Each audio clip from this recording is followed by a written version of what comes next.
నమస్తే. గంగా నది ఒడ్డున ఉన్నటువంటి కాశీ విశ్వనాథ పుణ్యక్షేత్రం హిందువులకు ఎంతో పరమ పవిత్రమైనది. ప్రతిరోజు ప్రతి వారం లక్షల మంది భక్తులు అక్కడికి వస్తూ ఉంటారు. అక్కడ ఉన్నటువంటి కాశీ విశ్వనాథుడి ఆలయాన్ని సందర్శించుకుంటారు, ఆశీర్వచనాలు పొందుతారు. అయితే ఈ కాశీ విశ్వనాథ క్షేత్రానికి సంబంధించి ఆ పరిసర ప్రాంతాల్లో ఉన్నటువంటి కొన్ని మసీదులకు సంబంధించి తాజాగా యోగి సర్కార్ ఒక సంచలన నిర్ణయం తీసుకుంది. ఏంటి ఆ నిర్ణయం అంటే, నిజానికి దీని యొక్క పవిత్రత, దీని యొక్క చరిత్ర, వీటన్నిటి గురించి కూడా మనం చాలాసార్లు మాట్లాడుకున్నాం. దాని గురించి కూడా కాసేపు మాట్లాడుకున్నాం. దానికంటే ముందు యోగి సర్కార్ తీసుకున్నటువంటి నిర్ణయం ఏంటి అంటే, ఈ వారణాసి అంటే కాశీ బస్ స్టాండ్ నుంచి కాశీ ఆలయానికి, కాశీ విశ్వనాథ క్షేత్రానికి వెళ్ళేటువంటి దారిలో దాల్మండి అనేటువంటి ఒక రోడ్డు ఉంటుంది. ఈ దాల్మండి ప్రాంతం అనేది చాలా ముస్లిం డామినేటెడ్ ఏరియా. అది చాలా వరకు ఆ ప్రాంతంలో ముస్లింలు ఎక్కువగా నివసిస్తూ ఉంటారు. ఆ ప్రాంతంలో ఒక 6-7 మసీదులు ఉన్నాయి. అలాగే ముసాఫిర్ ఖానా అలాంటివి కూడా చాలా ఉన్నాయి. వీటికి సంబంధించి యోగి సర్కార్ ఒక కీలకమైనటువంటి నిర్ణయాన్ని తీసుకుంది. ఎందుకంటే చాలా ఇరుగ్గా ఉంటుంది, ఆ ప్రాంతం అంతా కూడా చాలా రద్దీగా ఉంటుంది. అక్కడికి వచ్చేటువంటి వాళ్ళందరూ కూడా, నిజానికి కాశీకి వచ్చేటువంటి వాళ్ళందరూ కూడా చాలా వరకు హిందువులే ఉంటారు. ఇలాంటి చోట ఈ బస్ స్టాండ్ నుంచి ఈ పుణ్యక్షేత్రానికి టెంపుల్కి వెళ్ళేటువంటి దారిలో ఈ ముసాఫిర్ ఖానా అంటే ఏం లేదు, ప్రయాణికుల వసతి గృహాలు, అచ్చ తెలుగులో చెప్పాలంటే ప్రయాణికుల వసతి గృహాలు అందులో చాలా ఉన్నాయి. అలాగే ఒక 6-7 మసీదులు కూడా ఉన్నాయి. అంత చిన్న ప్రాంతంలో 1 కిలోమీటర్ 2 కిలోమీటర్లలో అంత షార్ట్ డిస్టెన్స్లో ఇన్ని మసీదులు ఉండడంతో విపరీతమైనటువంటి ట్రాఫిక్ జామ్లు ఏర్పడుతున్నాయి. దానికి తోడు అప్పుడప్పుడు ఈ హిందువుల భక్తుల్ని టీచ్ చేయడము, హిందూ మహిళల్ని వేధించడము, ఇలాంటి ఈవ్టీజింగ్ కార్యక్రమాలు కూడా జరుగుతున్నాయి. ఈ రాత్రి వేళల్లో ఇది ఇంకా చాలా ఇబ్బందికరమైనటువంటి పరిణామాలు కూడా తలెత్తుతున్నాయి. ఇది నిజానికి చాలా సంవత్సరాల నుంచి ఉన్నటువంటి ఇబ్బంది హిందూ భక్తులకు సంబంధించి. ఇప్పుడు దీనికి సంబంధించి యోగి ప్రభుత్వం ఒక నిర్ణయం తీసుకుంది. ఆ ప్రాంతం మొత్తాన్ని కూడా స్వాధీనం చేసుకొని ఆ 6-7 మసీదులను కూడా తీసేస్తాం. వీటితో పాటు ఈ ముసాఫిర్ ఖానాలను కూడా, అంటే ఈ ప్రయాణికుల వసతి గృహాలను కూడా మేము స్వాధీనం చేసుకుంటామని చెప్పి ప్రభుత్వం నిర్ణయం తీసుకుంది. కానీ ఈ మసీదులు అంటే పోనీ అక్రమ మసీదులు అనుకుందాం, కానీ ఈ ముసాఫిర్ ఖానాలకు సంబంధించి నిజానికి అక్కడికి వచ్చేటువంటి యాత్రికులకు ఉచితంగా భోజనం పెడతారట, ఉచితంగా షెల్టర్ కూడా ఇస్తారట. అది కూడా కేవలం ముస్లింలకు మాత్రమేనట. కాబట్టి దీన్ని ప్రభుత్వం ఉచితంగా తీసుకోకుండా అక్కడ వక్ఫ్ బోర్డు పరిధిలో ఈ ముసాఫిర్ ఖానాలన్నీ కూడా రన్ అవుతూ ఉన్నాయి.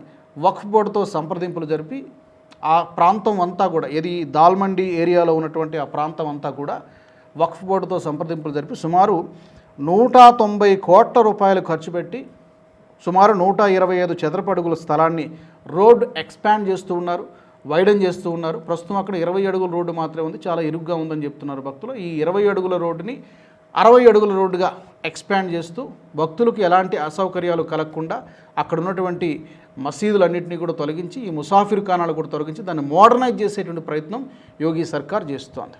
నిజానికి కొంతమంది ముస్లింలు దీన్ని వ్యతిరేకించేటువంటి ప్రయత్నం చేశారు. కానీ వక్ఫ్ బోర్డుతో సంప్రదింపులు జరిపిన తర్వాత వాళ్ళు కూడా సైలెంట్ అయిపోయారు.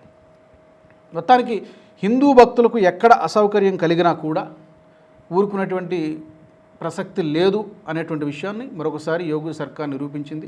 నిజానికి చాలామంది మీరు గమనించే ఉంటారు, ఒకప్పుడు అంటే ప్రధానమంత్రి నరేంద్ర మోదీ గారు అక్కడ కాశీ విశ్వనాథ్ కారిడార్ కట్టక ముందు పరిస్థితి ఎలా ఉండేది, ఇప్పుడు పరిస్థితి ఎలా ఉంది. సుమారు 330 కోట్లు 340 కోట్ల రూపాయలు ఖర్చు పెట్టి ఈ కాశీ విశ్వనాథ్ కారిడార్ని నిర్మించడం జరిగింది. అత్యద్భుతంగా ఉంటుంది కాశీ విశ్వనాథ్ కారిడార్. గతంలో ఎలా ఉండేదంటే, కాశీ విశ్వనాథ్ ఆలయం కానీ, ఆలయం వరకు ఓకే, పవిత్రమైనది, అందులో ఏం సందేహం లేదు. కానీ సరైనటువంటి ఈ భక్తులకు సౌకర్యాలు కల్పించడంలో కానీ, శుభ్రతను పాటించడంలో కానీ ఎక్కడ చూసినా చెత్త చెదారము, అపరిశుభ్ర వాతావరణం ఉండేది. కానీ ఎప్పుడైతే ఈ కాశీ విశ్వనాథ్ కారిడార్ను నిర్మించడం తర్వాత అక్కడ పరిస్థితులు పూర్తిగా మారినాయి. ఇలాంటి చిన్న ఇబ్బందులు ఉన్నాయి కాబట్టి వాటిని కూడా తొలగించేటువంటి ప్రయత్నం యోగి సర్కార్ చేస్తోంది. నిజానికి ఇది ఒక హిందువులకు ఒక నమ్మకం ఏంటంటే, కాశీ వెళ్ళాలి జీవితకాలంలో ఒక్కసారైనా, కాశీలో తనువు చాలిస్తే స్వర్గానికి పోతారనేటువంటి చాలామంది పెద్దవాళ్ళు చెబుతూ ఉంటారు. సరే, అది వేరే చర్చ. అంత పవిత్రమైనటువంటి పుణ్యక్షేత్రంలో ఒక మంచి కార్యక్రమానికి యోగి సర్కార్ శ్రీకారం చుట్టింది. ఇందాక నేను చెప్పినట్టుగా దీని చరిత్ర ఏంటి, ఎవరు నిర్మించారనే దాని గురించి కూడా కాస్త ఒక ముక్క చెప్పి ఈ వీడియోని మనం ముగించవచ్చు. ఇండోర్ మహారాణి అహల్యాబాయి హోల్కర్ 1780వ సంవత్సరంలో ఈ కాశీ విశ్వనాథ క్షేత్రాన్ని నిర్మించడం జరిగింది. ఆ తర్వాత ఎన్నో దాడులు శతాబ్దాలుగా ఎన్నో దాడులు జరిగినప్పటికీ కూడా చెక్కు చెదరకుండా ఈ రోజుకి కూడా ఆ ఆలయం అలాగే ఉంది. అది హిందూ ధర్మం యొక్క గొప్పతనం.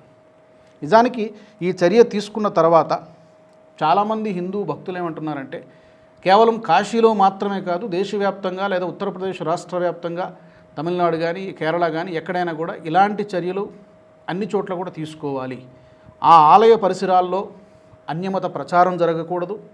అది చాలా చోట్ల జరుగుతుంది. తిరుపతిలో కూడా గతంలో చాలా ఎక్కువ జరిగేది, ఇప్పుడు కాస్త తగ్గిందనుకోవచ్చు. అన్యమత ప్రచారం కానీ, మద్యం అమ్మకాలు కానీ, మాంసాహార విక్రయాలు కానీ, ఇలాంటి మసీదులు లేకపోతే ఇతర మతాలకు చెందినటువంటి ఈ కట్టడాలు కానీ ఇవన్నీ ఉంటే డెఫినెట్గా హిందూ భక్తులకు ఇబ్బంది కలుగుతుంది. కాబట్టి యోగి ఏదైతే చేశారో మిగిలిన రాష్ట్రాల్లో కూడా హిందూ పుణ్యక్షేత్రాలు ఉన్నటువంటి చోట్ల ఆ పరిసర ప్రాంతాల్లో ఇలాంటి పనులే జరగాల్సినటువంటి అవసరం ఉందని చెప్పి హిందూ భక్తులు కోరుకుంటున్నారు. ఎందుకు పదే పదే చెప్తూ ఉంటారు యోగి మోడల్ కావాలి, యోగి ఇలాంటి సర్కార్ కావాలంటే పర్టికులర్గా 3-4 అంశాల గురించి ఆయన ఫోకస్ పెడుతూ ఉంటారు ఆయన అడ్మినిస్ట్రేషన్లో. ఒకటి law and order control. Law and order విషయంలో ఏ ఎక్స్టెంట్గానే వెళ్తారు, ఎంత కఠినమైనటువంటి చర్యలను తీసుకుంటారు, దీని గురించి మనం చాలా సందర్భాల్లో చెప్పుకున్నాం. Number 1. Number 2 development. Law and ఆర్డర్తో లింక్ అయి ఉన్నటువంటిది అభివృద్ధి. సో అభివృద్ధికి సంబంధించి యూపీ మోడల్ ఎలా ఉందనేది మనం చాలా సందర్భాల్లో చూస్తాం. లా అండ్ ఆర్డర్, డెవలప్మెంట్, అలాగే సాంస్కృతిక పునరుజ్జీవనం. లైక్ ఇప్పుడు నేను చెప్పినట్టుగా కాశీ విశ్వనాథ్ కారిడార్ సాంస్కృతిక పునరుజ్జీవనానికి సంబంధించి యోగి సర్కార్ చాలా సీరియస్గా వర్క్ చేస్తోంది. భారతీయత ఉట్టిపడేలాగా, భారతీయతను పెంపొందించేలాగా, ఆ భావాన్ని ప్రజలలో ఏ విధంగా నింపాలి.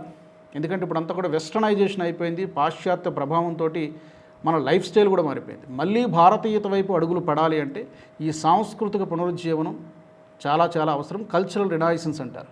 ఈ 4 అంశాలపైన యోగి సర్కార్ చాలా పర్టికులర్గా దృష్టి సారిస్తుంది. ఇంకా ప్రక్షాళన జరగాల్సినటువంటి విషయాలు ఇంకా చాలా ఉన్నాయి, ఉత్తరప్రదేశ్లో కానీ దేశవ్యాప్తంగా కానీ. ఏదైనా ఒక మంచి పని చేసినప్పుడు దాని గురించి 4 మాటలు చెప్పుకోవాల్సినటువంటి అవసరం ఉంది. కాబట్టి ఈ వీడియోని ముందుకు తీసుకురావడం జరిగింది. దీనికి సంబంధించి మీ ఒపీనియన్స్ని, మీ ఫీడ్బ్యాక్ని యోగి పరిపాలన గురించి కానీ లేదా ఇప్పుడు ఈ అక్రమ మసీదుల తొలగింపుకు సంబంధించి కానీ తప్పకుండా మీ ఫీడ్బ్యాక్ని కామెంట్స్ రూపంలో పెట్టండి. మరొక టాపిక్తో మళ్ళీ నేను ముందుకు వస్తాను. జై భారత్, జై హింద్. ఈ వీడియో మీకు నచ్చినట్టయితే లైక్ చేయండి, 10 మందికి షేర్ చేయండి. అలాగే కామెంట్ల రూపంలో మీ అభిప్రాయాలను మాతో పంచుకోండి. Nationalist hub group of channels ను సబ్స్క్రైబ్ చేసుకుని తెలుగునాట జాతీయవాద జర్నలిజాన్ని ప్రోత్సహించండి. ఈ వీడియో కింద ఉన్న బెల్ ఐకాన్ పై క్లిక్ చేయడం మర్చిపోవద్దు.